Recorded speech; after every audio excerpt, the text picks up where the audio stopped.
Welcome back. Forgot what I was doing. Forgot where I was. We're still working. It is approximately 10:35. And I still have like an hour left of material. Hopefully, probably longer. Everything about this case is going longer than I thought. So I do apologize. But I love all the information, so. Okay, yeah. I'm just, in my mind, I'm like, everyone knows this. Everyone hates you. No, I don't know any of this, really. Okay, good. So we're going to jump back into it. Like I said, if you haven't listened to part 1 or part 2, please go back and do. I know they're really long. You can break it up. Or if you don't feel like going back and listening to it, this episode is going to be strictly about when they escape and everything after. Part 2 is everything that happened in the house, and part 1 is straight from the beginning until the last girl gets kidnapped, if you would like to skip around. Okay, so now we're at May 6, 2013. Michelle woke up and she said she had this weird feeling in her stomach, and Gina asked if she was pregnant, and Michelle was like, no, it doesn't feel like that. It just feels like I have a pit in my stomach. Like I have this weird feeling. And then she heard Jocelyn get up and her door open, and she figured Castro must have like gotten up, opened the door, and gotten Jocelyn. But she hears Jocelyn's footsteps going down the stairs alone, which she thought was odd because he would have to go down with her. And then they just turn the radio on in their room. And then Jocelyn comes running up the stairs to Amanda saying, Daddy's gone, Daddy's gone. And Amanda said Jocelyn couldn't find him, and Jocelyn was like visibly confused, like, where's Dad? Amanda said he never left the bedroom door unlocked unless he was home, so he had to be outside or somewhere downstairs. But Amanda couldn't look because she was not allowed to walk downstairs by herself. So she tells Jocelyn to just go check outside. Like, I can't help you. He's here. You're not looking hard enough. Can you imagine, like, you're so terrified. You're not even allowed to. Like, you physically can. Yes. You could go look. She's like, I'm not doing it. So you send your child to do it because, like, you can't. So scared. Yeah. She's like, I'm not allowed to do that. Oh like, gosh. Look outside for your dad. He's somewhere, you're just not seeing him. So Jocelyn comes back upstairs, and she's like, she's now agitated. She said, Daddy's blue car is gone. So Jocelyn is mad because she loves going out in his blue car. He has a blue convertible Mazda, and he takes Jocelyn out with the top down, and she loves it. So Jocelyn walks upstairs, and she's pissed. She's like, fucking went joyriding without me. Literally is her mind. She's like, Daddy left, didn't take me. The blue car's gone, my favorite car. Someone needs to do something about this. Yes. However, like, Jocelyn is freaking out about this, and Amanda's whole body just froze. She's like, could this really be it? Did he really accidentally leave the bedroom door unlocked this one time? Is he really gone? And Michelle says she hears Jocelyn say Castro was gone, and they turned on the radio. They turned on the radio because they knew he was awake when they heard Jocelyn go downstairs, and they weren't, like, aren't allowed to listen to rap because he's racist. Right. So they turned it on because, like, oh, he's awake, he's up. So they're hearing this conversation. So they hear Jocelyn say Castro's gone, and Michelle's like, is this our chance? But then she remembers that he would tell Jocelyn that he was leaving all day, so Jocelyn would tell them.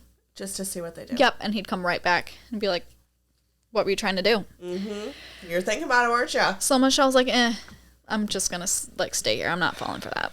So Gina said she heard Jocelyn say Castro was gone, too, through the closed door, and then she heard stomping downstairs like Amanda was looking for him. But they're like, why would Amanda's door be unlocked? And how did Jocelyn even get downstairs to notice he was missing? Like, he never leaves the door unlocked when he's gone. But then Gina tells Michelle, like, let's run. And Michelle's like, really? And Gina's like, let's do it. And then Gina immediately changes her mind. She's like, it's a trap. Like, it's a trap. Oh, my God. But then they don't say anything to Amanda. They, like, don't communicate about this at all. Because they think if it is a trap, she's going to tell on it. Yes. Just all this shit. Amanda said she was also scared. She, like, tiptoed around the house to see if he fell asleep, and, like, Jocelyn just couldn't see him. Like, she didn't want to wake him up. Right. Because he's obviously, if Jocelyn's yelling for him, like, he's asleep or something, because he wouldn't just ignore her.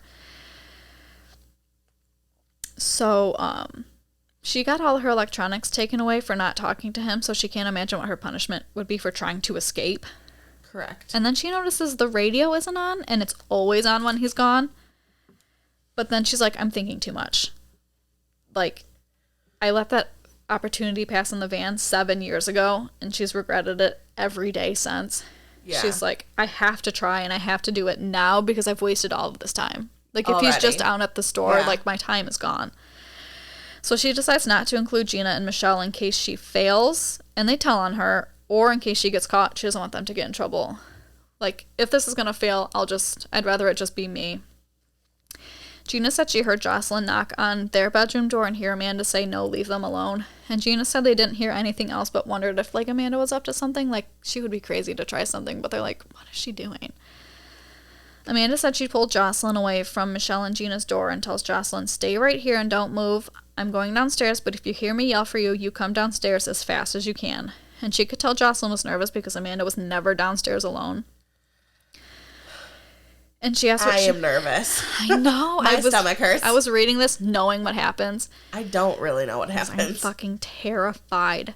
So she's like, stay here. And Jocelyn's like, what are you going to do? Because Amanda never goes downstairs. And Amanda was like, just stay here until I call you. And she asked if she could tell Chelsea and Juju. And Amanda said, not yet. Don't say anything. And then Amanda gets to the stairs and said her body physically will not move. Like, she's at the stairs and her legs won't move. This is literally a movie. This is a movie. I know. This is what happens.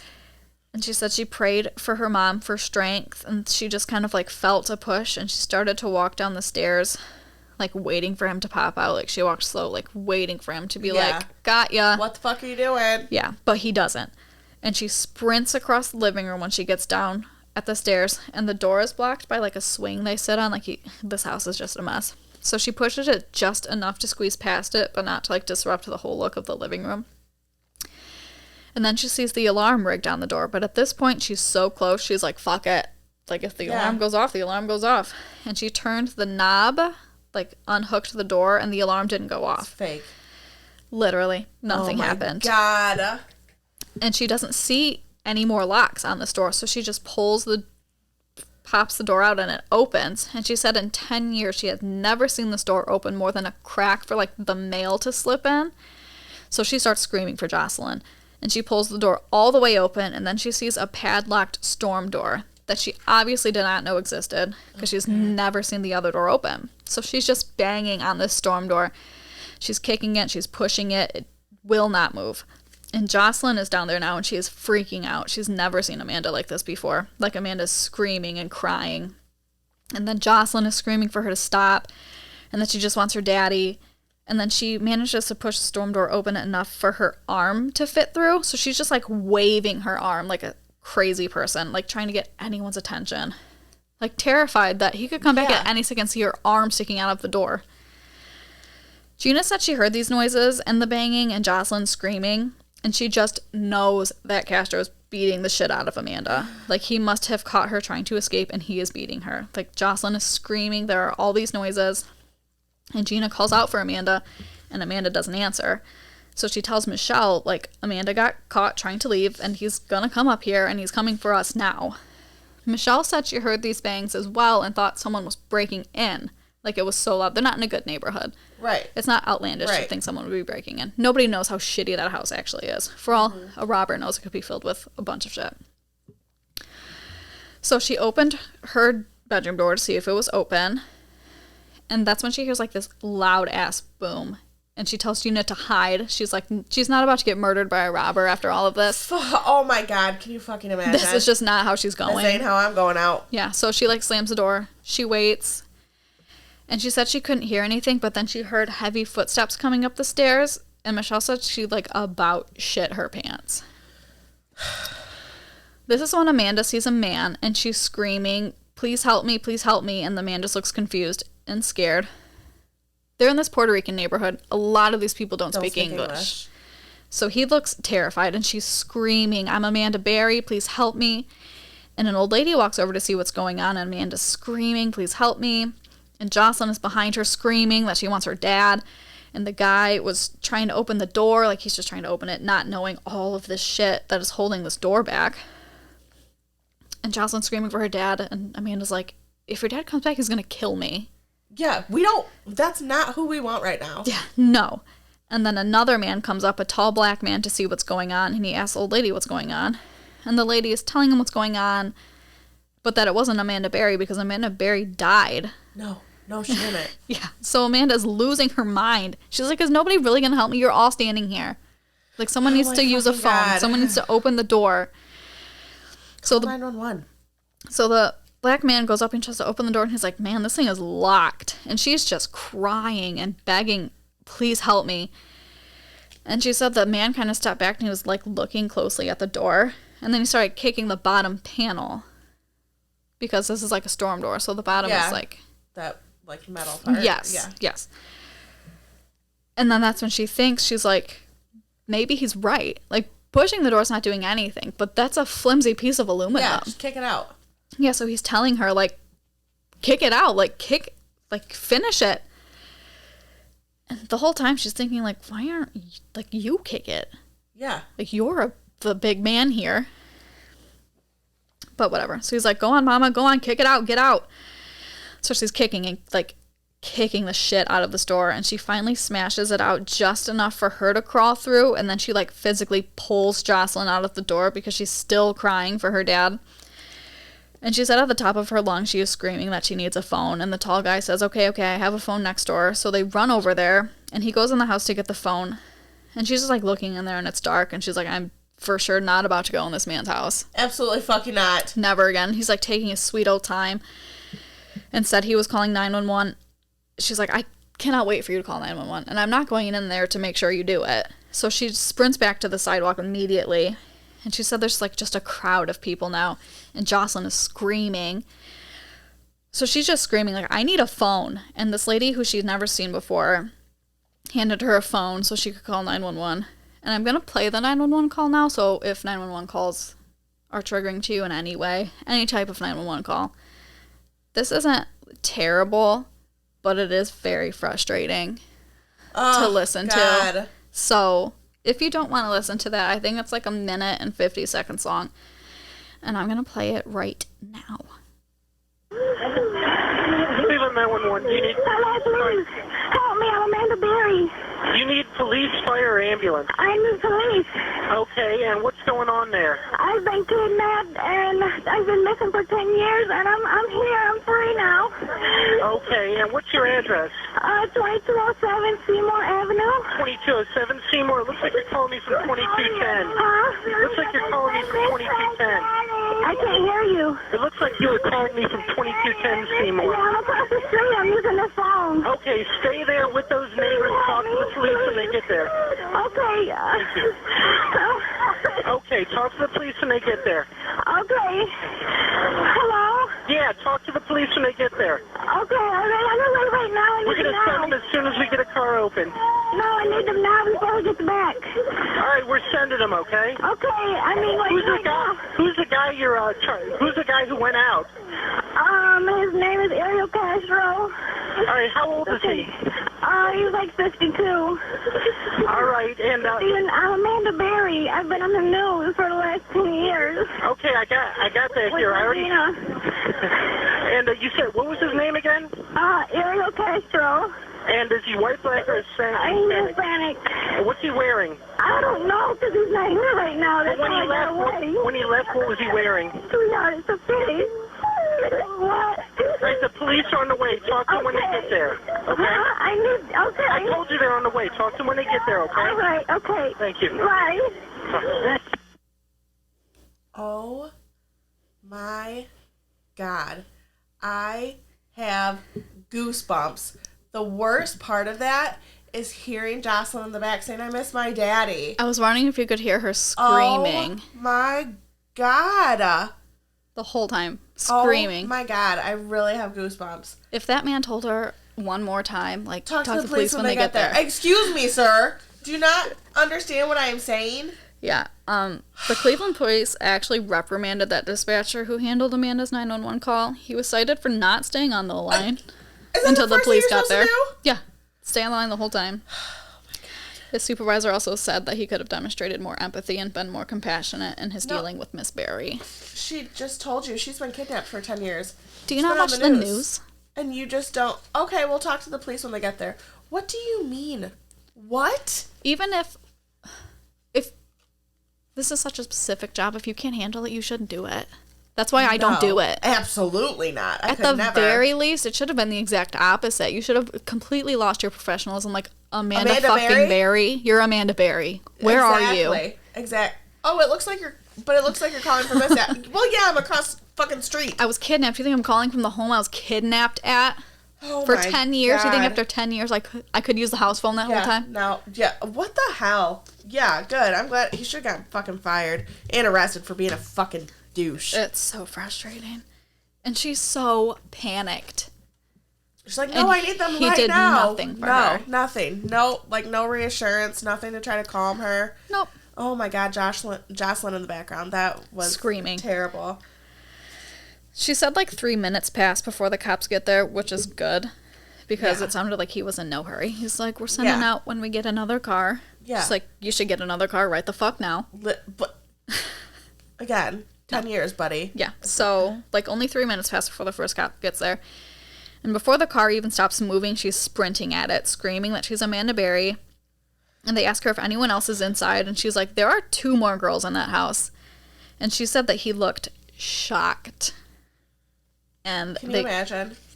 You think you find Amanda Berry and you found 2 other missing people. Like, there's Oh my 2 more God. girls in there. They've been right here. Yep.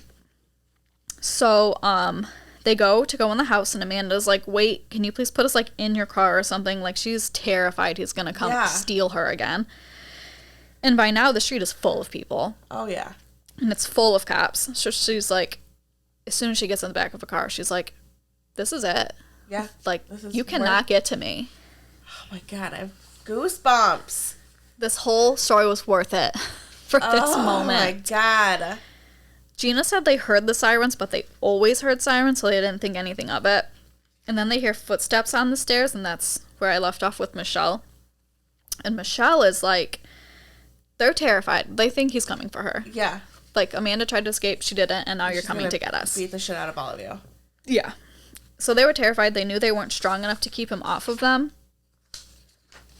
But they had to try. Like, if Amanda's gone now, like, that's it. Like, we have to try. We can't just sit here and let him beat us. So they hear someone saying police, but they're not convinced. It's like, probably a trap. Yeah. So Michelle sneaks into Amanda's room and hides. And then she hears the same voice saying police, but this time she actually sees a police officer from, like, behind the dresser where she's hiding in uniform. And she said the second she saw that, she ran out of her hiding place and jumped right in that police officer's arms. Oh my gosh. Oh my God. I'm overwhelmed with emotion right now. I know. We talked about how we never cry. I got so misty-eyed reading all of this shit. So Michelle is jumping into these police officers' arms, and Gina is still terrified it's a trap. Like, anyone can say they're the police. So Gina sort of walks out real slow, and the cop is like, what's your name? She said, Gina Dejesus, and she said he didn't say anything. Like, he was just looking at her. So she thought, like, she didn't hear him. So she's like, Georgina Dejesus, like her whole name. And she said, like, he just turned white, like he had seen a ghost. Oh my God. I have goosebumps up my whole body right now. And he's talking into his radio saying, I found them, we found them, and told her we've been looking for you for a really long time. And Michelle said they asked if anyone else was there, and Michelle said she didn't think so. She wasn't sure where Amanda and Jocelyn were at this point. They have no idea how this has happened. Tears are gonna come out of my eyes. It's so great to get to this part after all that shit we had to talk about. So Michelle's like, I don't think anyone else is here because she has no idea Amanda and Jocelyn are outside. So, like, if you haven't seen Amanda and Jocelyn on your way up here, I don't know where they are. And then they ask if they knew who kidnapped them. They're like, sure do. He made us act like we were a family. Yeah. And they take them downstairs to show them pictures of Ariel, like, on the fridge. And then they ask if they can go get some of their things before they leave. They didn't have a lot of time, so they couldn't grab everything they wanted. And Michelle said they walked down the steps. She was 32 years old. She walked down the steps for the last time, remembering all the time she would hear him coming up to rape her, walking up the stairs 11 years ago to get a puppy. Oh, and she's finally leaving as a 32-year-old. God. And Michelle looked for Jocelyn and Amanda before they left, and then they walked out the front door for the first time in a decade to a street full of cops and people. Amanda said that she saw the cops bring Michelle and Gina out. Michelle said she saw Amanda and Jocelyn and still wasn't exactly sure what had happened. And Michelle was very overstimulated, and Jocelyn was like, asked, like, Juju, are you okay? Like, they're all in this ambulance. According to Michelle, I think Amanda's version of this is a little different, so I'm not exactly sure what one, so I just kind of meshed them together. Yeah. So after Jocelyn asks Juju, are you okay? Then Michelle just starts sobbing, and Amanda took her hand and said, we're free now, we're going home. And then a man came and put a mask on Michelle and put her in a gurney and took her away. Amanda said Michelle was in really bad shape at that point. She was like in the worst shape of all of them. Plus she was super panicking and overstimulated from escaping. Yeah. So Gina got into the ambulance with Amanda and asked her what happened and why she didn't ask for help, and Amanda said that she didn't want anyone else to get in trouble, and she just used the strength of her mom and sister to get out. And Gina said she couldn't wait until Castro found out that it was Amanda who escaped, and she said it's the one you trust the most that always screws you over in the end, and they all laughed because he did trust Amanda the most. And Jocelyn was much better, bouncing around and talking to Gina, and she was saying things like, Gina, look at this. And Gina said it was the first time she heard Jocelyn use her real name. Like, she must have heard a cop say it. Yeah. And she immediately, knew. Yeah, like Gina. She said she wasn't Chelsea anymore. She was free. She said it felt like forever before the ambulance started moving, and they finally left Seymour Avenue forever. So 2 Cleveland police officers, Dan Brill and Mike Hagman, were taking a domestic violence call, and they said their radios were going crazy. Like something huge was obviously happening. So Hagman went outside while Brill finished the statements for the domestic violence thing. And when Brill went out to the car, Hagman was like, it sounds like they found Amanda Berry. And Brill was like, you've got to be joking, because Amanda's picture has been up at the station for 10 years. Like, they've been working on this case for a decade. And it's safe to say that I'm certain everyone thought she was dead. Oh. It's the safe assumption. Years. Yeah. You're looking for bones after 10 years. Yeah. Oh, you're looking for bones after almost 48 hours. Yeah. So,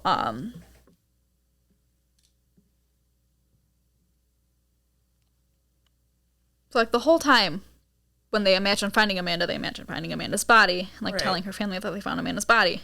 But not only is she alive, she's almost perfectly fine. Healthy. With a child. Safe. Yeah, so they hear to be on the lookout for Ariel Castro. Oh my God, can you imagine her fucking family? I'm not ready for all of this. I know. So, they hear to be on the lookout for Ariel Castro, a Hispanic male driving a blue Mazda Miata convertible. So Brill and Hagman are like, okay, every cop in the city is probably on Seymour Avenue right now. Mm-hmm. So why don't we drive around and we will look for this blue Miata. So they start driving east on Clark Avenue, a busy main road not that far from Seymour Avenue. And right up ahead, they immediately spot the blue Miata with 2 Hispanic males in it. Immediately. Who the fuck's with him? His brother. So they moved closer to it, and they looked Castro in the eyes to wait for, like, that oh shit moment. Like that criminals see when they see cops. But they said Castro looked at them completely calm, like nothing was wrong. So they followed Castro to a McDonald's and then pulled him over after calling dispatch and confirming the license plate and that it was Ariel Castro. So he was with his brother, who was just babbling about, like, why are we pulled over? Like, he thought it was for something like his other brother Pedro did, because his brother Pedro was, like, a drunk, and he was always getting in trouble. And they handcuffed both men and said, like, you just need to cooperate. Like, that's, like, I'm not telling you why you're here. Yeah. That's when Officer Tom Cannoli pulled up. I'm sure it's not cannoli. When I said that out loud, I was like, that is a dessert. Cannoli. I don't know. So that's when he pulls up to the scene and told him that Castro actually held 3 girls for 10 years, not just Amanda, and told him that he had Gina Dejesus as well. Because at this point, they have no idea. Yeah. The dispatch says Amanda. So they put the brothers in separate patrol cars and told Castro he was arrested under suspicion of kidnapping, and he was stunned. Like, he had no idea that's why he was being pulled over. No idea. How could you not? They placed the brothers in separate cells and then went and arrested the other brother, Pedro, who they found drunk in his backyard. Nice. And placed them in blue paper suits, which are used for prisoners who are a suicide risk, because this case was already garnering so much media attention. Mm-hmm. The FBI waited until morning to question them because they didn't want to make any small procedural misstep in a case as huge as this one. So Castro sat there all night and never asked one question. On May 6th, as Amanda was kicking out the storm door, Gina's mom was only 3 blocks away making dinner for her sister Janice, who suffered a stroke earlier that week. or the week before. Nancy had her phone off and the TV off because Janice needed to rest and she didn't want to disturb her. Oh my God. She said she heard sirens, didn't think anything of it, until Nancy's sister Sandra came flying in the house like a mad woman, screaming that the police found 3 girls in a basement down the street, and she didn't know if it was Gina, but they for sure had to go and check. So they get to the house, and Nancy flies under the police tape and asks FBI agent Andy Burke if it's Gina, and he says yes it is. And oh my God. Can you imagine? Oh, I'm gonna cry.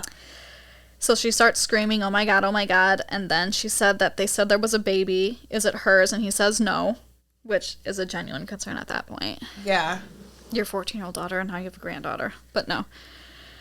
And then she said, like, she just had, like, collapsed and started crying. What the fuck do you possibly... I can't even begin to imagine. She said she just fell into Burke's arms, and then they both started crying, and he told her she had to go to Metro Hospital, and that Gina was in that ambulance to go there right now. So Cleveland Deputy Police Chief Edward J. Tomba just pulled up at that moment, and he put Nancy and Sandra in his cruiser, and he, like, tore off sirens blaring to the hospital for them.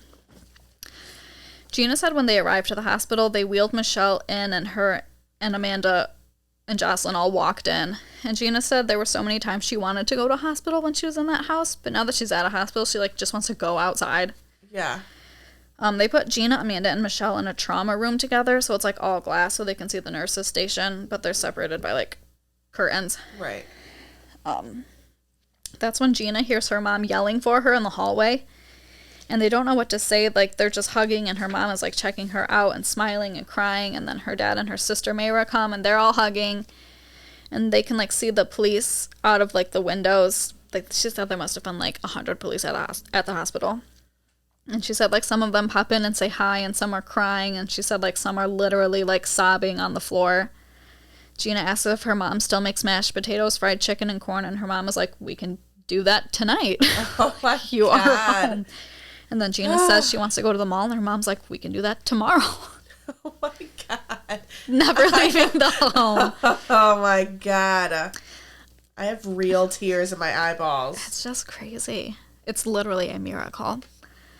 Amanda said Gina's family had been there for a while, and she was wondering where Beth was at that point. There was an activist named Yvonne Pointer with Michelle at this point as well. A nurse said Pointer's daughter was murdered, and now she's an activist who helps victims of violence because Michelle didn't really have a family. Yeah.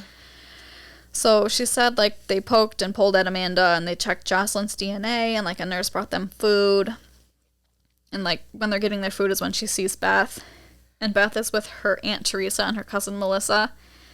And when they see Amanda, they run towards her, and they're just sobbing, and Jocelyn is just sitting there because nobody knows who Jocelyn is. So her aunt is like, who is that? And Amanda's like, that's my daughter, Jocelyn. And her aunt's like, well, just tell her to come over here. And, like, they all hug, like, just immediately accepted Jocelyn, which has to be so hard. She introduces Jocelyn to everyone, but Jocelyn, of course, knows who everyone is because Amanda has talked about them forever. And then Amanda asks if her dad is okay, and Beth told her, yeah, he's going to be fine. And then Amanda asks if Beth is okay because, like, Beth looks very skinny. And she's like, quit worrying about us, please. Yeah, what? Are you okay? Joking? I don't know what you have been up to. And then Tim Kalanick comes in and tells her they've been looking for her for 10 years. And Amanda says she's seen him on the news and thanks him for not forgetting about her. And then he says that Jocelyn is gorgeous. And then Amanda has to be questioned alone. And Jocelyn is just running around. They ask Amanda if she wants to take a shower, which, yes. And they lead her to this giant private shower, and her and Jocelyn take a long hot shower. She said it was a Monday, so it was her day to shower anyway. He let her and Jocelyn shower every, 4 to 5 days. Yeah. And today would have been their day to get a shower, so she needed a shower at this point anyway. She said she used as much soap as she wanted and let the water run forever because she wasn't allowed to use, any soap. Yeah. And it was never hot. And then she said a diamond stud fell out of her ear that he gave her, and it washed down the drain, and she thought that was fitting. They dry off with fluffy towels and are put in new clothes that a nurse brought from home for them. And they go to an Embassy Suites hotel with her entire family. So Beth, Teddy, and their children, and her aunt. And they just sit up talking, and Jocelyn is playing with her cousins like she's known them forever. Oh my God. And Amanda and Beth talk about her mom and how she was up until the end, and that she wanted to visit her grave, and Beth said she doesn't have a headstone yet. And they stay up until breakfast, and Amanda said her and Gina used to dream about, like, a buffet, like getting to eat whatever they wanted. So she tore that buffet the fuck up. Absolutely. Can you imagine? Oh. And then she went to bed around 8 a.m., and she fell asleep for the first time since she was 16, where she couldn't wait to wake up in the morning. Michelle ended up staying longer at the hospital. She was just way worse off than Gina and Amanda. I think Gina and Amanda left that night or early in the morning. I think Michelle had to stay there for like several days. She didn't exactly feel great when she left the house that morning, but she had just gotten used to feeling terrible. Yeah. So she didn't think it was that bad. She had also suffered however many miscarriages, and then just like, used to feeling awful. Yeah. They said she was on death's door. She weighed 84 pounds. Tiny. Oh my God. A grown woman. Yes. I feel like I would die if I weighed 84 pounds. 100%. There's no way. It's not healthy. No. And she had a long list of problems, from nerve damage to her arms to a severely injured jaw from being punched so many times. Oh my God. And she had a terrible bacterial infection that was literally eating her stomach. I think. Oh my God. She didn't write about it that much, but I did read some interviews later where I was trying to get updates after their books were written. I think they told her she had, like, you have 2 days left. Like, you may not make it. She ended up making it, obviously. And she had flowers and balloons pour in from people who had been following her story, which I'm sure was nice because her family is not there. Her brothers do come. I get to that in a second. But, like, not like Gina and Amanda's family were. Because nobody knew she was missing. Yeah. She didn't. Who was going to come?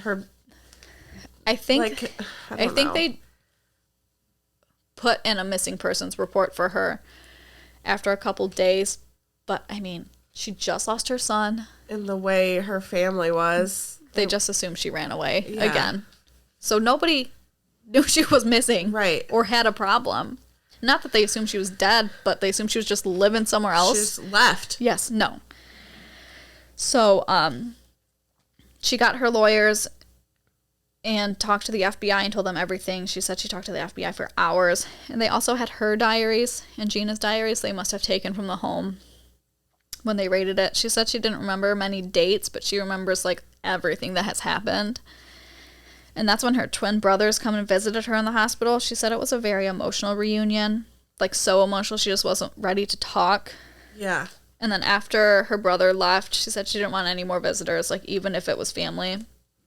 And even her lawyer was like, "Are you sure?" She's like, "I just really don't want to talk to anyone." Oh, my God. The FBI found her an assisted living home she could safely go to until she figured out what she wanted to do. She was sad she didn't have an actual home to go to. So sad. Michelle's entire story is so sad. Like, can you imagine coming out of all of that and you don't have, like, a warm, loving family to go be with now? Yeah, that are going to make you dinner what and happened to, like, house her you. son? That's all in here. Okay. So, she left the hospital May 10th, and a driver took her to her new house, and she said, like, the whole ride to her new home, she just cried at how different everything was after 11 years. Like, the buses looked different. Can you imagine? And this is, like, the 2000s. It's digital billboards, like, that's different. Crazy. The next day, on May 7th, the next day after they escaped, like I said, this kind of jump around because Michelle's account is different. Larry Guerra, a police officer. I am Mexican. I sound so white. I cannot say these names. Get it together, girl. Guerra. Double R's means you roll it, and I'm not going to do that because I can. It's going to be very embarrassing for me. There you go. That was a little much, but whatever. So Larry heads to the station. He's a police officer, and he's turning a man over to get fingerprinting when he hears someone call his name. So Larry turns around, and he sees Castro, and he is just shocked. He has known Castro, like, his entire life. Like, they ran in the same circles. Their family were friends. And he always thought Castro was, like, a little odd, but they... Oh, you just didn't think that he had 3 girls locked up in his house? He said, like, Castro never talked. He wouldn't answer any type of personal questions. And he just couldn't believe when he heard what Castro did. He had been drinking with him 5 months earlier at a party. He had driven past 2207 Seymour so many times. He had towed cars on this street, and the whole time this horrible crime is taking place in this neighborhood, and the criminal was his friend. So now, Castro is like in a cell smiling at him. So he's like, hey, Castro, what's up? And Castro's like, I really fucked up. And Larry's like, You fucking think? yeah, he's like, remember, and here I'm a police officer. So, like, be careful Don't fucking tell me anything. with what you say. And Castro's like, I don't care. I didn't take those girls. They just came with me. And I'm a victim, too. I was abused as a kid. And Larry's just getting pissed. He's like, well, I don't know anything about all of that, but that doesn't give you an excuse. It's been 10 years, and you knew Gina's father. Like, everyone knows Gina's dad. How could you do this? And Castro was like, I didn't make them do anything. I didn't rape them. They wanted to be with me. And then he asked when he could see Jocelyn. And Larry's just completely disgusted at this point. He's like, how did you keep this a secret for 10 years? Like, who knew about this? Yeah. And Castro maintained that his brothers had no idea. And he was glad the secret was out, and it was getting super hard to keep, and he's going to die in prison, and he didn't do all those things you guys are saying that I did. And Larry just looks at him, and he can't believe he's telling all of these lies, and he's totally unemotional the whole time he's saying it. So Larry's like, I'm done talking to you. Just straight up was like, I'm not talking to you anymore. Yeah, fuck no. We're done. I don't want to talk to you. Also, on May 7th, they searched Castro's home and seized all of his locks and alarms and padlocks and deadbolts. They took everything. And in the kitchen, discovered a handwritten note from April 4th, 2004. They said it was a confession, rambling, suicide note, personal history, advice to his children. He said that Michelle and Amanda were being held against their will because they made a mistake of getting in the car with a stranger. He wrote about his childhood abuse and his failed marriage. He expressed no remorse for taking them and said that he always made sure they were fed. He did express remorse for taking Gina, not realizing how young she was and that she was Felix Dejesus' daughter. He wrote that he has mental problems and he's dizzy and he can't deal with life, and how sorry he was to the families of the women, and that he planned to let the women go when he feels like he has everything arranged for his families so that they know what to do when he takes his own life. He noted that he had $10,000 in a bank account and $11,000 in cash in the washer downstairs. Cash money. The fuck? Yeah. And then wrote that the money was to go to the girls. They deserved every cent of it. And then he apologized again. And then he wrote to his children, please be strong and make the right decisions. Just because you may think you know someone, do not get in their vehicle. What? Okay. Because of people like you. Yeah, why the fuck are you doing this then? Yeah, he said this was the case of Amanda and Michelle. They got in a vehicle with someone they didn't know. And then he told their mother to move far away and make sure that his babies were safe. Police also scoured the neighborhood to make sure they weren't missing any clues or accomplices. Across the street and 3 doors down, they arrested Elias Acevedo, who was a convicted sex offender who failed to register his new address. So they're going over everything. Yeah. Like, you don't register, we're going to arrest you and see if you had anything to do with this. And while he was incarcerated, they tested his DNA and linked him to an unsolved 1993 rape. And the more they looked into that case, they suspected he was involved in the unsolved disappearance of Christina Adkins, who I had mentioned way earlier, who had been missing, who was 18 and pregnant when she went missing in 1995. They looked back in the file from that case and noticed a witness gave them a bunch of false information, and that witness was Acevedo. He then admitted to killing Adkins and to killing 30-year-old Pamela Pemberton, who was found in 1994. He led them to a manhole near downtown Cleveland off I-90, and they looked with a flashlight, and there was Christina Adkins' skull just sitting there in this manhole. Oh my god. In this neighborhood, another fucking monster. Jesus Christ. Later that day, on May 7th, Castro was finally interrogated.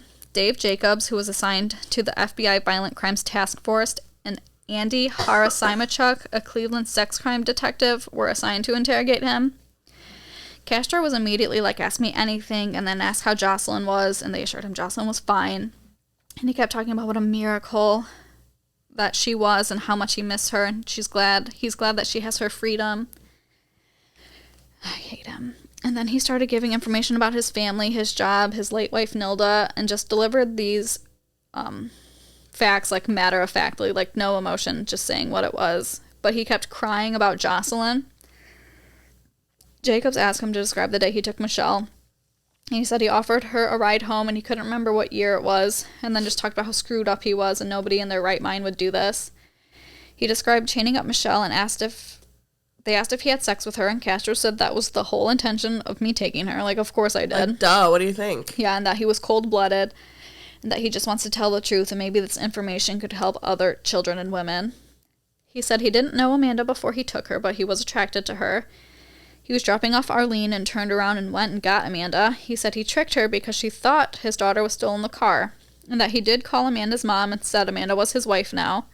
And then he described Jocelyn's birth and all of that, and how he kept them separate and they weren't allowed to talk. He then described taking Gina and that he was attracted to her and her cleavage, like he had told Gina. God. He said he did know Gina, but he didn't know that's who he abducted that day, and he would have just taken her home had he known that's who he had. He said he passed his daughter walking home and didn't pick her up so he could go abduct Gina. What the fuck? Yeah. He kept saying that they willingly got into his car and that the sex was consensual, and he doesn't understand why they would ever get in a car with a stranger. He claims he had never been violent and none of the girls ever cried when having sex with him. And he gained their trust, and they were surprisingly willing to do what he asked. On the day the girls escaped, he said he left to go to his mom's house and left the door unlocked because Jocelyn had been complaining. They noticed the yard was dug up, and they asked if there was anything buried out there besides dogs. And he said he wasn't a serial killer, he was a sexual predator. Okay. You're right, much better. He told the police about the money in his 401k and the washing machine, and that this was to go to the girls and Jocelyn. And he cried when they showed him pictures of Amanda from the hospital, calling her his baby's mother, and proudly saying that he helped her quit smoking. Fuck you. I helped her quit smoking. Shut up. She wouldn't have been smoking packs of cigarettes a day if it wasn't for you. Stupid fucker. Castro admitted to picking up prostitutes and taking them back to his house before he kidnapped the girls. Then said he hadn't had sex with Amanda and Gina in like 8 months, and he rarely had sex with Michelle. And then admitted to having 2 videos on his phone from the previous week of him having sex with Michelle. So, okay. Those two both cannot be true. Jacob showed Castro the letter they found from April 4th, 2004, and he said that that letter was in case something happened to him. He wanted them to know he was a victim, referring to his childhood abuse again. He said he never intended to have a child with any of them, but despite never using birth control. He said all 3 women wanted sex all the time. They would ask for it. During the entire 4 hours, he never apologized for what he did and only cried when Jocelyn was brought up. May 9th, Amanda meets with her lawyers that the FBI said they could trust. They're like, you need lawyers. We were going to, tell you who you can trust. Yeah. Because at that point, you can never trust anyone. The FBI said at this point, Amanda's living at her sister Beth's house, and the police are outside to ward off the media that is just waiting outside all day. Yeah. There's a picture that I have from the book, but it's huge, welcome home, Amanda, flowers, balloons everywhere, and they're just police walking the whole time. So she meets with Jim Woolley, Henry Hillo, and Heather Kimmel. Those are the lawyers the FBI told her she could trust. They asked if she needs anything, and she wasn't sure what lawyers could actually do, but she told them she wanted to get her mother a headstone and her daughter a birth certificate, because Jocelyn still doesn't exist. Right. A week later, she wanted to visit her mother's grave, but the FBI said she shouldn't go on Mother's Day because the media is expecting her to do that, and they would be waiting for her. And she was like, I'm not ready to face the media anyway, so we'll just wait. So they went the next day with her Aunt Teresa. They're escorted by Jen Myers, who works at the FBI as a victim specialist. She's with Amanda, the entire time. After she gets saved, until, she's with her for a very long time. Jen Myers, she's working with Amanda now. She had recently worked with the victims of the Newtown school shooting, which was Sandy Hook. Yeah. So she knows how to work with people who need to cope with trauma. Amanda said someone had laid flowers at her mother's grave that said, "Dear Amanda, we hope that your mom knows you're home," signed by someone she doesn't know. She said she lived 10 years in a world controlled by a selfish man, and now she lives in a world where strangers help her and ask for nothing in return. She explained to Jocelyn that this is where her mother is, and they're going to visit her all the time, even though she's in heaven, and then Ben sits down and whispers to her mom, "Mommy, I'm home." Michelle lived in an assisted living home run by a couple with 8 other people. She was glad to have her own room on the main floor after living upstairs with no privacy for 11 years. But the last thing she wanted to be was assisted. Like, she just wanted to be alone. Yeah. Like, they kept trying to help her clean and stuff, and she just wanted to do everything herself.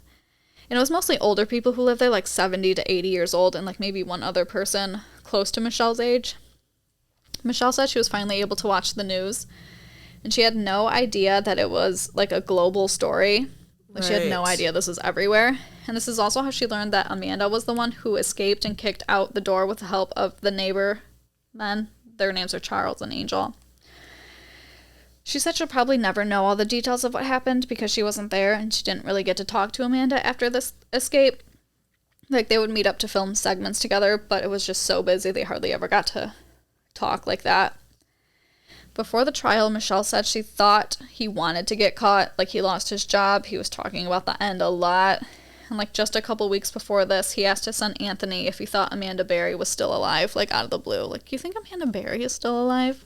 The fuck? Like, he was just like fishing for this stuff. Well, and to like leave, like, to give them that opportunity. Yeah. Like, on August 1st, 2013, Castro formally pled guilty to 937 felony counts. oh my God. I know. The Cuyahoga County prosecutor, Timothy McGinty, said that 937 was a conservative amount considering all that he had done to these girls, and they relied heavily on Amanda's diary to form all of these counts, and he pled guilty to avoid the death penalty. Stupid. Which is what it's so common. They fast-tracked his trial. It took 90 days from arrest to sentencing, which is insanely fast. Wow. These That's things wild. take years.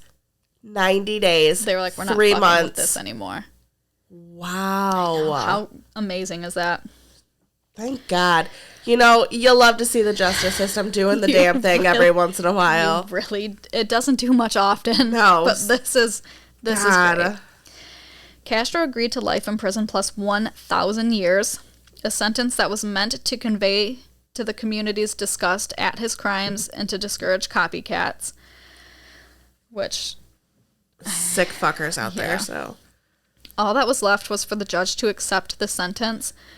The girls' lawyers, they all have the same lawyers, wanted a low-key hearing. They had no desire to have a very public confrontation between the girls and Castro. However, McGinty wanted an extremely public hearing. He wanted Castro's crimes read thoroughly and in detail so that everyone fully understood exactly what he had done, and to leave no doubt in Judge Russo's mind that he should approve the sentence brought forward, and so that no judge ever in the future would ever consider letting him out early. Yeah. He also wanted the girls to formally, testify themselves. Russo agreed to let the sentencing go forward. Amanda and Gina did not want to testify in person in front of Castro, so they sent family members with witness statements, which I have. Amanda's witness statement was read by her sister Beth because she didn't want to be there either. Amanda and Gina's witness statements are read by family members because they didn't go at all. So Beth said, the impact of these crimes on our family is something that we do not want to discuss with people we don't know. Even if I wanted to talk about it, it is impossible to put into words. For me, I lost my sister for all those years and I thought it was forever. And we lost my mother forever. She died not knowing. It is impossible to put into words how much it hurts. Amanda is not here today. She is strong, beautiful inside and out, and is doing better every day. She's not only just my only sister, but the best friend I have and the best person I know. She does not want to talk about these things. She has not talked about these things even with me. The main reason she does not want to talk to anyone about these things or be forced to talk about these things is because she has a daughter. She would like to be the person who decides what to tell her daughter, when to tell her daughter, and how to tell her daughter certain things. Gina's cousin Sylvia spoke on behalf of the Dejesus family, saying, to Ariel Castro's family, we are saddened that you are burdened with this horror and will unfortunately forever be tied to these atrocities. Please know that we do not hold you accountable and pray that you can one day be whole again. Continue to love and support one another. We promise you that with this recipe you will be triumphant. Our family recognizes it is not for us to judge or determine any punishment. Only a higher power can do that. Today is the last day we want to think or talk about this. These events will not own a place in our thoughts or our hearts. We will continue to live and love. We stand before you and promise you that our beloved family member thrives. She laughs, swims, dances, and more importantly, she loves and is loved. We are comforted in knowing that she will continue to flourish. She will finish school, go to college, fall in love, and if she chooses, we'll get married and have children. She is where we will continue to put our energy. She lives not as a victim, but as a survivor. Her insurmountable will to prevail is the only story worth discussing. And then she turned to the defense table and faced Castro directly. To Ariel Castro, que Dios se apede de su alma. May God have mercy on your soul. Michelle, however, did testify in court. Her lawyers told her they didn't think it was a good idea, but she thought they were just trying to protect her from seeing him again. Like, you don't have to do this. Yeah. She's like, no, I need to. Mm-hmm. She's like, I need to face her demon and speak in court. She said she was looking at him, and he was looking at her like, please tell them I didn't do anything wrong. She spoke of all he took from her, that her son was placed in foster care, and she was trying to get him back before he stole her, and that she spent 11 years in hell. I have her witness statement. I'm just going to read it. I summarized it before. So Michelle says, good afternoon. My name is Michelle Knight. I would like to tell you what this is like for me. I missed my son every day. I wondered if I was ever going to see him again. He was only 2.5 years old when I was taken. I look inside my heart and I see my son. I cried every night. I was so alone. I was worried about what would happen to me and the other girls every day. Days never got shorter. Days turned into nights. Night turns into days, and the years turned into eternity. I knew nobody cared about me. He told me that my family didn't even care on holidays. Christmas was the most traumatic day because I never got to spend it with my son. Nobody should ever have to go through what I went through, or anybody else, not even my worst enemy. Gina was my teammate. She never let me fall, and I never let her fall. She nursed me back to health when I was dying from his abuse. My friendship with her is the only thing that was good out of this situation. We said someday we would make it out alive, and we did. Ariel Castro, I remember all the times that you came home talking about what everybody else did wrong and act like you weren't doing the same thing. You said at least I didn't kill you, but you took 11 years of my life away, and I have got it back. I spent 11 years in hell, and now your hell is just beginning. I will overcome all this that has happened, but you will face hell for eternity. From this moment on, I will not let you define me or affect who I am. I will live on, and you will die a little every day. As you think about the 11 years and atrocities you inflicted on us, what does God think of you, hypocritically going to church every Sunday, coming home to torture us? The death penalty would be so much easier. You don't deserve that. You deserve to spend life in prison. I can forgive you, but I will never forget. With the guidance of God, I will prevail and help others that suffered at the hands of others. Writing this statement gave me the strength to be a stronger woman, and I know that there's good. There is more good than evil. I know that there are a lot of people going through hard times, but we need to reach out a hand and hold them and let them know they're being heard. After 11 years, I am finally being heard, and it's liberating. Thank you all. I love you. God bless you. She said after she said that, she felt free. Escaping was physically free, but this was her emotion and spirit were finally free. Wow. I know. Russo asked Castro if there was anything he wanted to say before he read the sentencing. Castro rambled on for 16 minutes about how... Oh my God, I hate when they give them the opportunity to do this. I hate him so much. About how all he did was keep them there and told them they couldn't leave. He didn't use violence, and the sex was consensual. There was no rhyme or reason to the things he was saying. He had no notes, no apologies formed. He was just saying thoughts as they came to his mind. He actually sounded sad at all the mean things people said about him in court that day, and that Jocelyn would probably call him the best dad in the world. He talked about his childhood abuse and his tumultuous relationship with Nilda, and that he was addicted to sex because of all the abuse, and it pushed him to the art of masturbation. He said the art of masturbation. That was verbatim. I did not make that up. He said he would do it for hours a day before he met Nilda. He said most of the sex that went on in that house, probably all of it, was consensual. He said he wanted to make it clear he was not a monster and that he didn't prey on these women. He just acted on sexual instincts because of his sexual addiction, and that he's a normal person. He's just sick. Finally, after that, he offered an apology. He said he was truly sorry to the Dejesus family, Michelle and Amanda. You guys know the harmony that went on in that home. I asked God to forgive me. I asked my family, and I apologize to my family for putting them through all of this. I want to apologize to the state of Ohio, the city of Cleveland, for putting a dark cloud over the city. I just want to apologize to everyone who was touched by these events. He said, I just hope they find it in their hearts to forgive me and maybe to do some research on people who have addictions so they can see how their addictions take over their lives. He just, like, wants them Are to... you kidding right now? No, Like, No. He's asking Michelle, Gina, and Amanda to research addiction so they can understand why. Like, you guys need to know why I did all of this. Yeah, it's not that bad. It's a disease. Addiction is a disease, but it does not make you kidnap people for 10 years. No. Then he criticized the FBI, saying that he feels the FBI let those girls down because they questioned Arlene, but they never bothered to question him, and if they would have questioned him, he may have just confessed. Which, who knows if that could have been true. But who are you? You are the problem. Cannot. Then he apologized to the judge and complained about Gina's cousin, who told him, "May God have mercy on your soul," which he felt was uncalled for. And then... What the fuck? Is this guy serious? No. He's like, by the way... That was fucked up. What she said, that was fucked up. You should have stopped that. That was a little uncalled for. I can't believe you let her cross that line with me. What a fucker. And then, after alternating the whole time between apologizing and giving excuses and then saying the house had so much harmony, he said, "Thank you, victims. I hope you have it in your heart to forgive me." Judge Russo hardly could conceal his absolute disgust and accepted the life sentence plus 1,000 years and said, "Sir, there is no place in this city, in this country, indeed there is no place in this world for those who enslave others, those who sexually assault others, and those who brutalize others. For more than 10 years you have preyed upon 3 young women. You subjected them to harsh and violent conduct. You felt you were dominating them, but you were incorrect. You did not take away their dignity. Although they suffered terribly, Miss Knight, Miss Dejesus, and Miss Barry did not give up hope. They persevered. In fact, they prevailed. These remarkable women, again, have their freedom, which is the most precious aspect of being an American.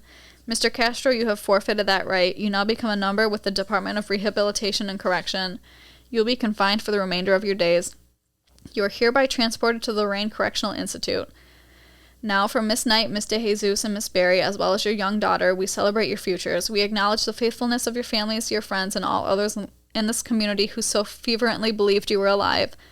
On behalf of the judges, the staff of this court, we wish you continued success and a sense of peace." Castro stood and the bailiffs led him out the side door of the courtroom. He was never seen in public again.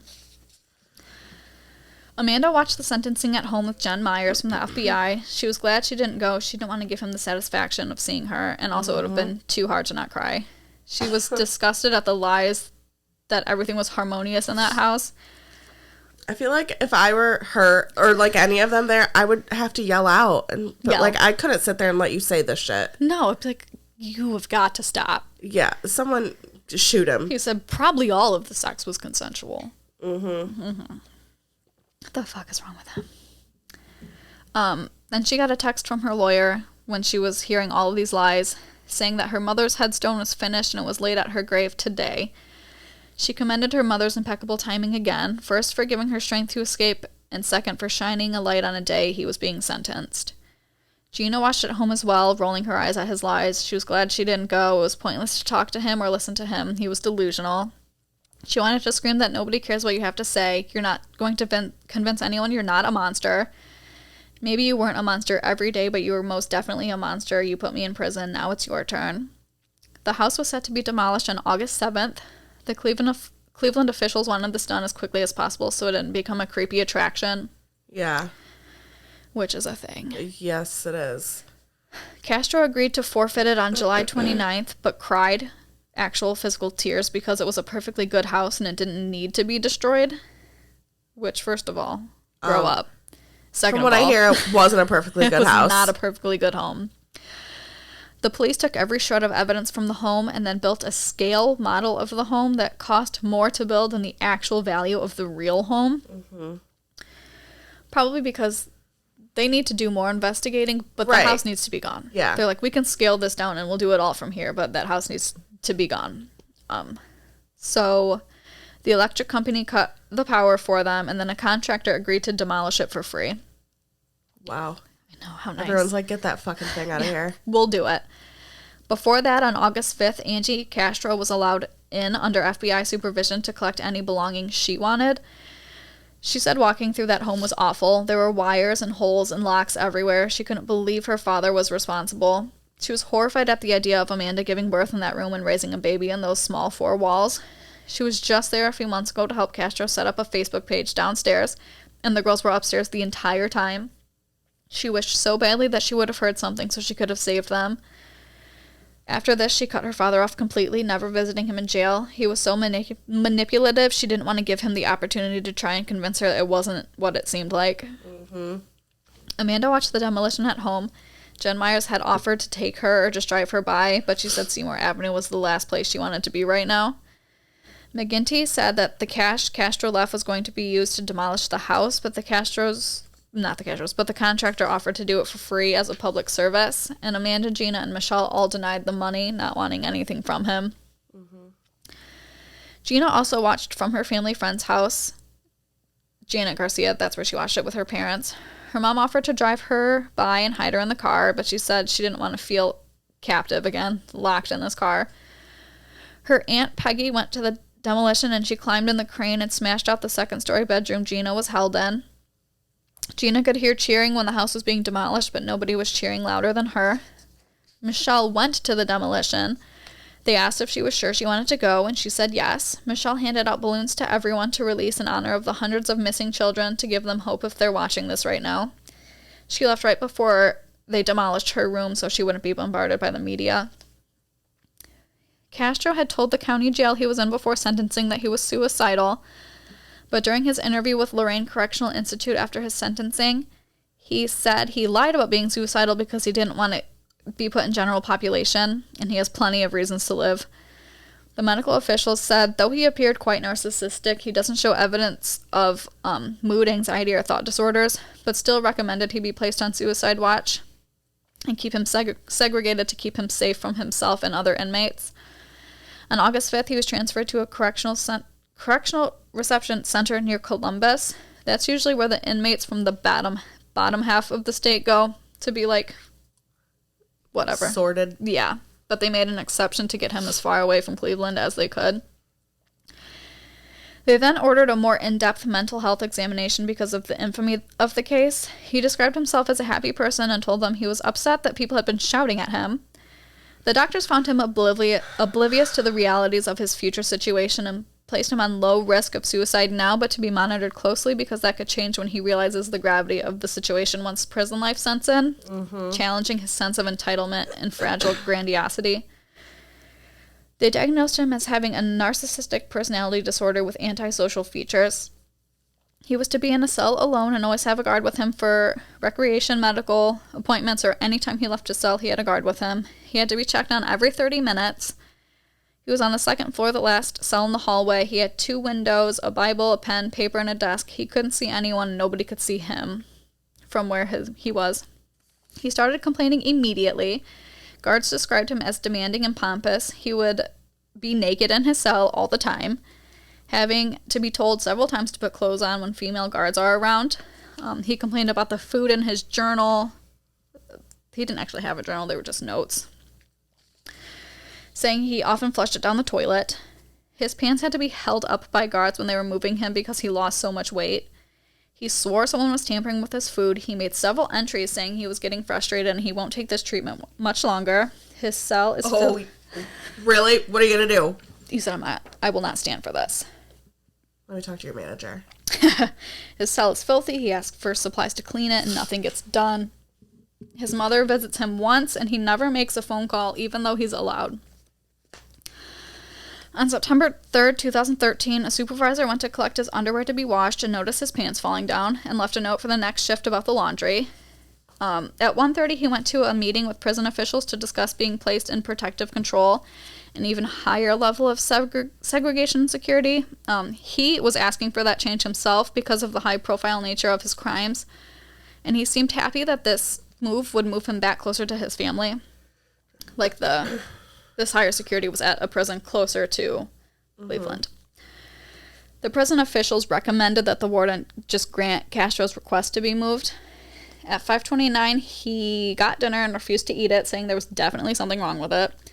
Around 6:30, he refused his hypertension medication and then wasn't checked on for 2 hours and 12 minutes, despite having to be checked on every 30 minutes. Castro opened the Bible to the Gospel of John, chapters 2 and 3. For God so loved the world that he gave his one and only Son, that whoever believes in him shall not perish but have eternal life, and left several pieces of paper on his desk, one with all the names of his children and grandchildren. He decorated it with hearts, flowers, music notes, all this bullshit. He carefully wrote the date, September 3rd, 2013, and printed several Bible verses ending with, "For all our sinners, we fall short of the glory of God." He wrote a request to call his mother to make sure she was okay. He hadn't spoken to her in 3 weeks. He set his glasses on the bed, draped his towel over the sink, straightened his shower shoes, cleaned up all of his shit. At 8:51, a guard came to check on him, and Castro just stared at him. Castro wrote another complaint that his underwear still hadn't come back from the laundry, even though they took them that morning. At 9:18, 27 minutes after the previous check, guard Caleb Ackley looks into Castro's cell and sees him hanging. Motherfucker. I know. I knew you were going to be pissed. Castro had tied a bed sheet around his neck and knotted the other end on the window frame and hung himself. His orange pants had slid off. Thinking he might still be alive, they attempted CPR until medical officers arrive, and then the medical officers continue CPR. 40 minutes after they first called for an ambulance and finally arrived, at 10:18, Castro leaves the prison in the ambulance, handcuffed as a part of protocol. He is dead. I'm so pissed. Handcuffed his corpse. 10:46, he arrives to the Ohio State University Wexner Medical Center and is pronounced dead at 10:52 p.m., 33 days after being sentenced to life in prison plus 1,000 years. There are some conflicting stories that he accidentally died from autoerotic asphyxiation, but... No, because he wasn't doing that before, so no. Why would he start doing that in prison? And they, looked into it, and there was no evidence of that's what he was doing. The prison guards on duty were all cited for failing to conduct all of the required checks on Castro's cell on the day he died, and a specific officer, Gleason, was cited for falsifying the log to make it seem like he had checked on Castro every 30 minutes, even though he didn't. What's to deal with that motherfucker, though? I know. They're like, he's fine. He's been complaining all day. He's moving. He's not going to do anything. Amanda said she got a text after midnight that night from her Aunt Susie. "Did you hear he killed himself?" And she just froze. And then a minute passed and she got a call from her Aunt Teresa saying it's breaking news on Channel 19 that Ariel Castro killed himself. She slipped out of bed so she didn't wake up Jocelyn. And she watches the news. Her stomach knots up. How dare he do this? He kidnapped me, chained me up like a dog, and raped me over and over. And because of him, my mother died without her knowing I was alive. Her mother was only 43 when she died, by the way. But he was Jocelyn's father, and he loved her. He never hurt her. He took her places like the library. He took her to church. Ariel Castro deserves to be in jail forever, but now that he's suddenly dead, she doesn't know what to feel, and her confusion comes in the form of tears. Gina is still awake at this time, sitting on the floor in the living room with her family just talking. She's with her family night and day. She's too scared to be alone. And then it flashes across the TV screen, breaking news, and nobody in the living room says anything. She just stares at the TV, numb. She just had a dream he got killed 2 days ago, and now he's dead. Or at least that's what the TV's saying. Maybe they're just saying this so the media stops talking about him, or maybe somehow he's behind this. She's still this paranoid. Yeah. But then she's like, but it's everywhere, so, it must be true. So then she calls Michelle, and they both agree he should have spent his life alive behind bars. And then she texted Amanda so she didn't wake up Jocelyn. And then Amanda called her immediately, and she tells Amanda she didn't want him to die this way. Nobody should. I wanted him to be in prison like we were. I wanted him to be locked up with his thoughts because they would eat him alive. But Gina knows this is much harder and much different for Amanda. Yeah. And then Gina starts crying, not because he's dead, but because of all the hurt he caused her that this has reopened. Amanda said her phone rang nonstop with reporters, but she had nothing to say. What could she say? She doesn't even know how she feels. Yeah. She never thought he would have the guts to hang himself, despite always saying he would rather die than go to prison. Because he's such a selfish, narcissistic person. Why would he do that? And she never thought he would do it so soon. After making them endure prison for 10 years, he lasted 33 days. Yeah. Yeah. Little bitch. Motherfucker. She is mad at him for taking the chance away from Jocelyn to get to face him. Jocelyn never saw her dad after the day they left Seymour Avenue, and Jocelyn would have been able to visit him when she was 18 and could have asked him all the questions that Amanda knew she would have, and he took that away from her. She wonders what was harder, being behind bars or everyone knowing what he did. He cared so much about what other people thought. She said for a decade Castro was her entire life and the only person she was allowed to talk to. So now it just feels like more pain, more sadness, and more loss. Michelle said someone in her assisted living home came to talk to her, and asked if she watched the news today, and Michelle said no. And she said, well, I need to tell you something. Ariel Castro killed himself today. She learned he hanged himself and cried. She wanted him to sit in his cell forever and rot day by day for the rest of his life. She said she did talk to Gina, and Gina felt the same. She said her and Gina talked a few times on the phone, but they did kind of drift apart. They both had a lot to work through, but she said she's... I feel like that'd be so hard to constantly, like, be in contact with someone that... You're just reliving it every time you talk to them. She said she's so thankful for Gina and wouldn't be alive without her. She said people ask her all the time where her strength came from, and the answer is her son, Joey. Gina helped her hold on to hope, but hope was Joey. She stayed alive for Joey. She asked how Joey was in the hospital, and her lawyer said that he was adopted by a wonderful family when he was 4.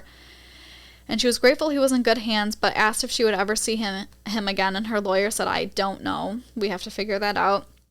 Michelle said she cried for an hour, but she did understand, even if it broke her heart. Her lawyer explained that Joey's adopted family didn't want her directly in touch with him. They're afraid it might be too unsettling for him. She told her lawyer she wanted to write a letter to his parents, and she passed it through the FBI. So she wrote a letter to Joey's parents that I thought I have and I don't. Just saying, like, I'm not trying to take him. Yeah. Like, I would love to see him. Like, all of that stuff. She was going to see him. Yes. Like, that.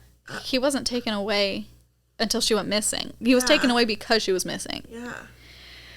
Joey's family wrote back and let her have some photos of him as long as she kept them private.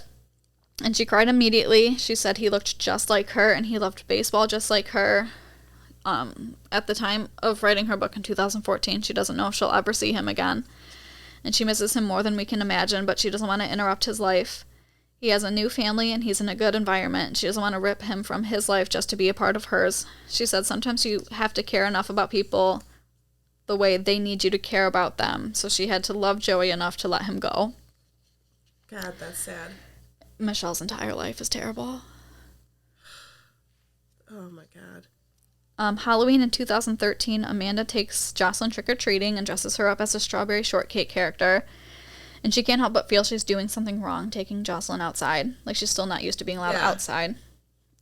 Amanda and Jocelyn live with her sister Beth. They found this rundown home, and her lawyer had mentioned the home to some philanthropists who got the mortgage company, Freddie Mac, to quietly donate it to them. And then they had a mound of volunteers renovate it for free, which is great. Amanda and Jocelyn live on the first floor. I've been talking for way too long. No kidding. They live on the first floor, and Beth and Teddy live upstairs. A courage fund was also... Oh my God. I'm so close. Pull it together. I have only a few pages left. Also? Okay, where was I? Also is where you left off. But where is it? Okay. Amanda and Jocelyn live on the first floor, and Beth and Teddy live upstairs. I feel like I'm saying everything wrong now. Okay, the Courage Fund was also set up for Gina, Michelle, and Amanda that amassed over $1.4 million. Wow. That was split evenly between them. And Amanda said that gave her time to figure out what her and Jocelyn were going to do. Because school had started only a few weeks after Castro was sentenced. Yeah. And she thought that was way too soon for Jocelyn to go to school. Yeah. Because she's like a second grader now. And kids talk, and kids are fucking mean. So she's like, we're just going to take this year. So she homeschooled her for another year. She also had to adjust to how different everything was. Like, there were no payphones. Like, cell phones are a thing now. Oh my God. Cell phones give you directions. The internet. Yeah. She said, like, grocery shopping was crazy, just getting whatever she wanted. And, like, she had to learn to, like, you don't have to buy everything right now. Like, I can come back and get strawberries tomorrow if I want them. Yeah. Like, I don't need to, like, fill my cart up with shit. She loved cooking however she wanted to, not how he told her to, because he was very particular. Like, it has to be on this burner and this direction. And yeah. So she said that was just great. Amanda said her and Gina have gotten much closer since they were in the house, and Gina comes to visit, and Jocelyn uses Amanda's phone to text Gina. She said it's tougher for her and Michelle. They're such different people, and she thinks that life is going to take them in different directions, but she wishes her the best. They endured the unthinkable together.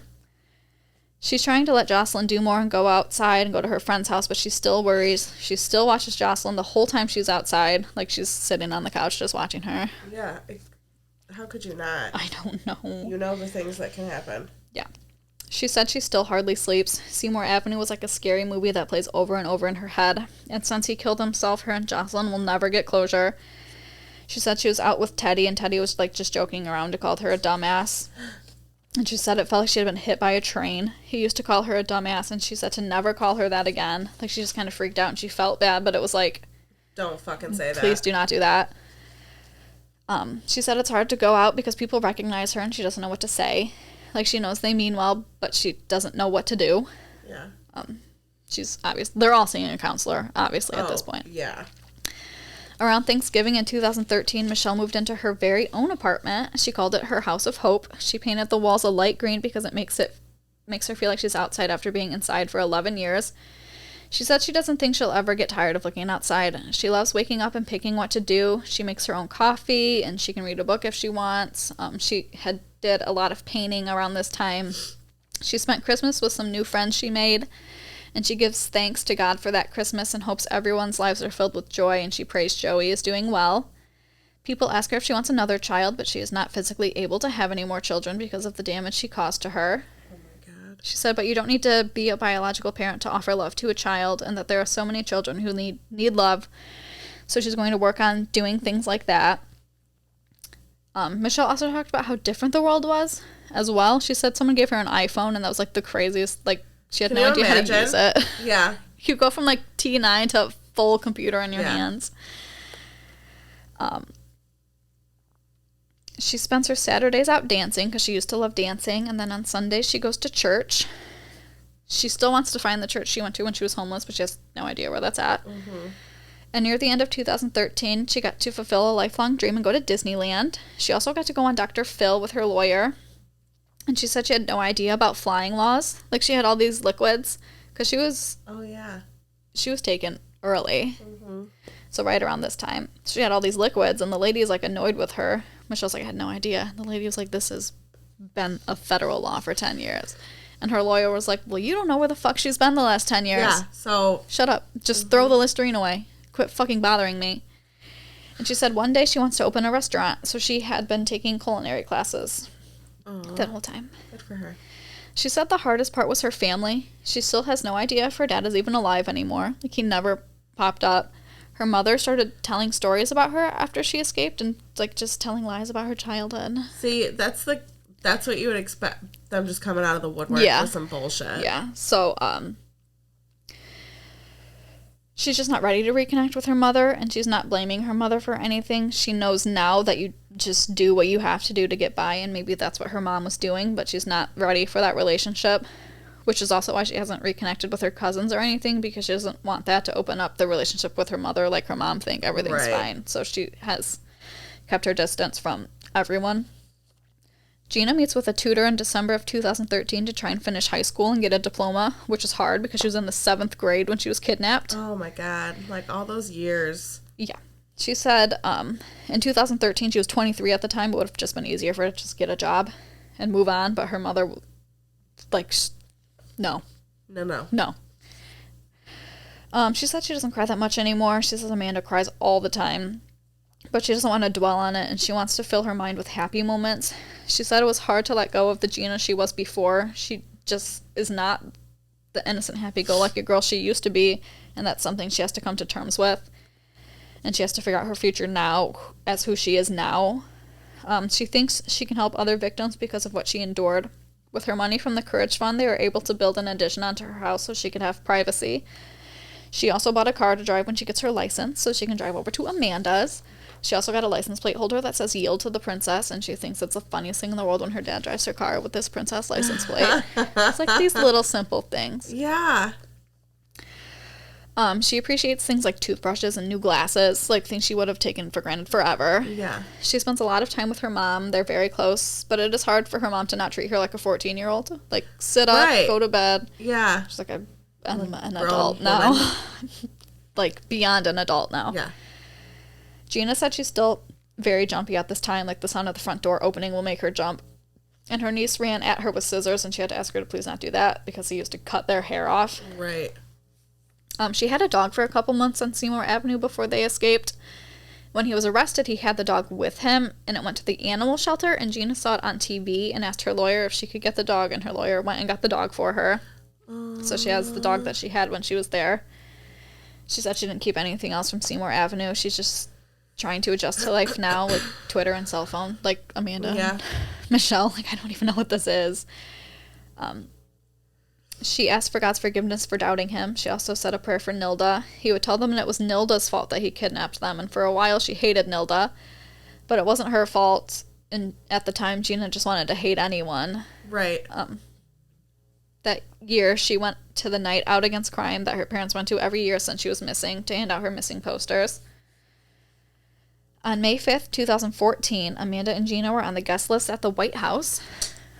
Some shit. 2 Secret Service officers greeted them, saying how amazing it was to meet them, but to Amanda and Gina, it was amazing to meet them.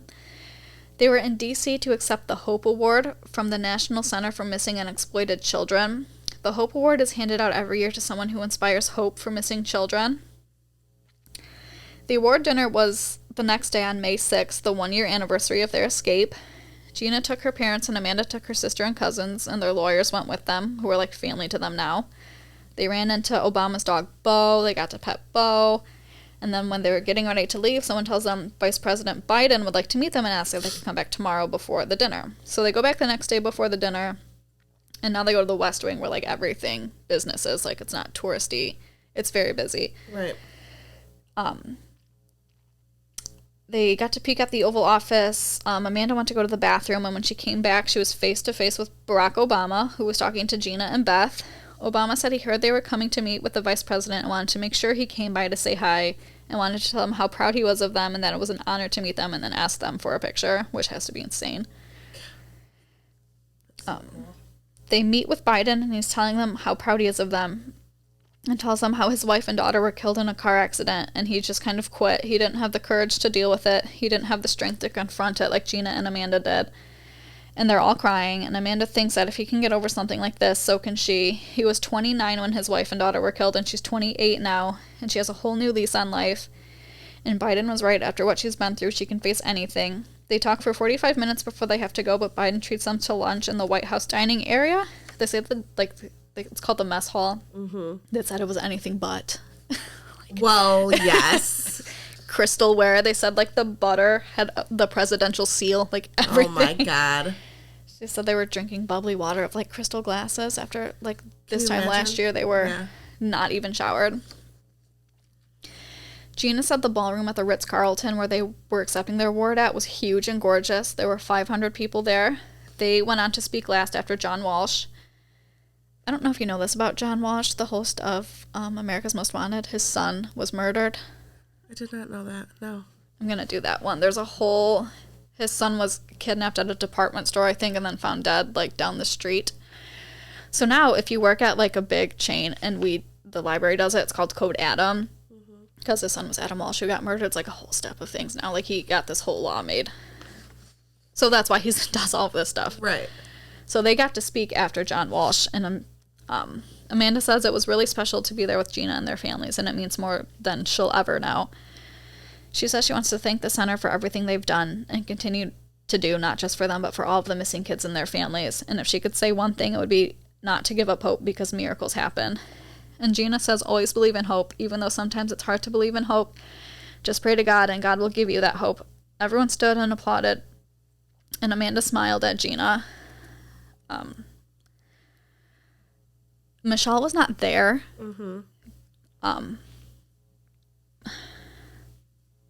A girl at the Center for Exploited Missing Children said, as a children's organization, we honored the 2 women who were children at the time of their abduction, which I think is fucked up. Yeah. Okay. I mean, Michelle was an adult, but what they say, the award was to people who inspired hope for missing children. Yeah. Why would you leave one out? It just crazy. left a really weird taste in my mouth. Yeah.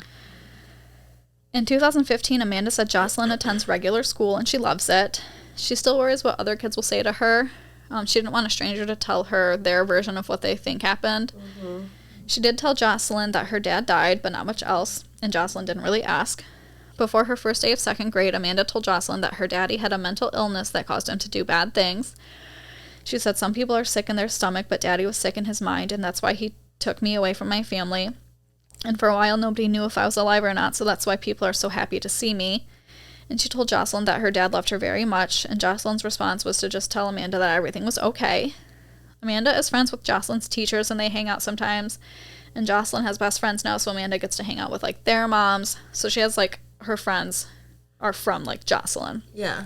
Like, those are her friends now. She spends a lot of time with her lawyer's son and his girlfriend. Like, he does work around the house, and they play with Jocelyn for hours. So, like, she just has, like, a nice little network. Mm-hmm. She spends a lot of time being grateful, and all of the people who helped her, and for the Courage Fund for giving her a chance to adjust to life before having to, like, figure out what she wants to do. She doesn't know what the rest of her life will look like. She knows she wants to get her degree. She wants to get a job helping people, maybe, like, be a counselor or something like that. She said she steps out of her comfort zone more now. Like, she pushed herself to get her license, and now she can go anywhere she wants.